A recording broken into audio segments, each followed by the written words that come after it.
Hello everyone. Tomorrow there will be a reaction video to CitizenCon 2025. Today I want to talk very briefly about Vanduul Stinger. She looks very interesting. By the way, Chris, where is a rework of Glaive and Plate? You showed us a video I think 5 or 6 years ago, still not in the game. Yes, CRG told us we will get Glaive and Plate rework when we get Squadron 42. However, when will this be? Will this really be 2026? I am not so sure. This is my price with my local tax. And if you want to, you can buy a paint pack for only $38. Wow, so cheap. Once again, most of those paints are just color swaps. Take existing 4 colors, replace with 4 new colors. Profit. Vanduul Stinger is classified as a heavy fighter, not a gunship. You have 1 crew, 1 pilot, with 1 size 5, 4 size 4, and 2 size 2 guns. Are you serious? What are you doing, CRG? I want to show you what this means. Here we have all heavy fighters in Star Citizen so far. Warden, Hurricane, Lightning, RS1 and Inferno, Scorpius, Guardian, Guardian MX, and Stinger. Warden is an old ship. Back in the days, a heavy fighter had 1 size 5 plus 4 size 2 guns. Hurricane has 2 size 4 guns for the pilot and the turret, but don't want to talk about the turret right now, because we are talking about a single player use. Lightning, 4 size 3 and 4 size 2 guns. RS1 and Inferno, 1 size 7 gun. Scorpius, 4 size 3 guns for the pilot. Guardian, 2 size 5 guns. Guardian MX, 4 size 4 guns. And now we have a Stinger with 1 size 5, 4 size 4 plus 2 size 2 guns. Stinger size 5 gun is bespoke, but the other guns you can put on whatever you like. Chris, how do you want to balance this? How? I have no idea. Yes, Stinger is quite pricey, but you never balance things by price.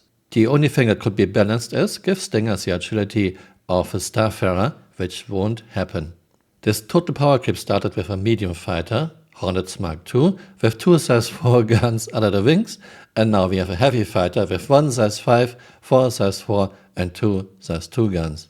Back in the days I thought Lightning has a lot of firepower. Now Lightning looks like shite.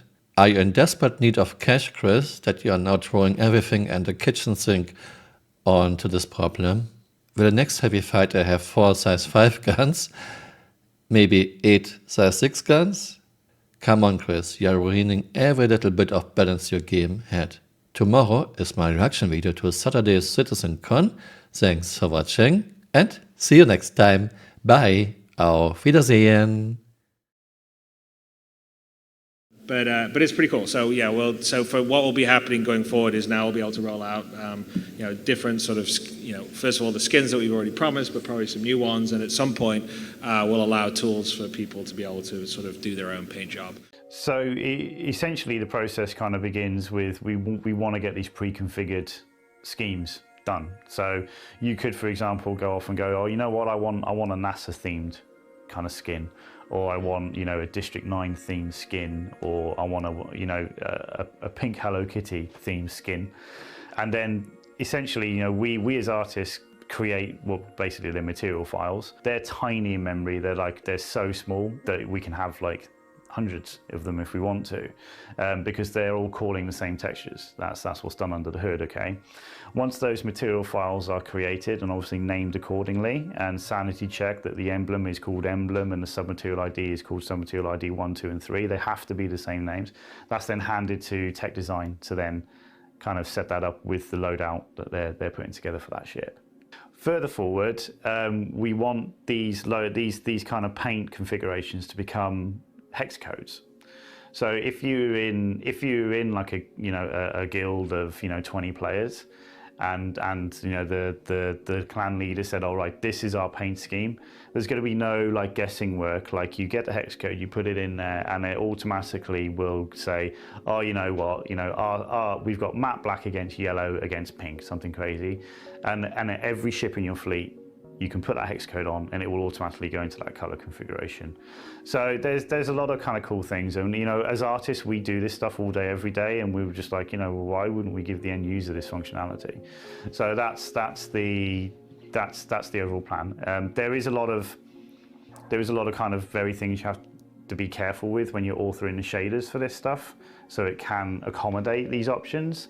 But we're on top of that, and that's kind of, yeah, it's good. That's what we're doing on the initial kind of burst of ships right now. I think it's really cool, and it's really amazing to see, like, today I just kind of caught up with the guys and looked at what we're working on for that stuff, and there's like a fleet of 50 ships, all with different skins, all with different loadouts, and it injects color into the game. You can have your kind of personal things going on, which is kind of cool.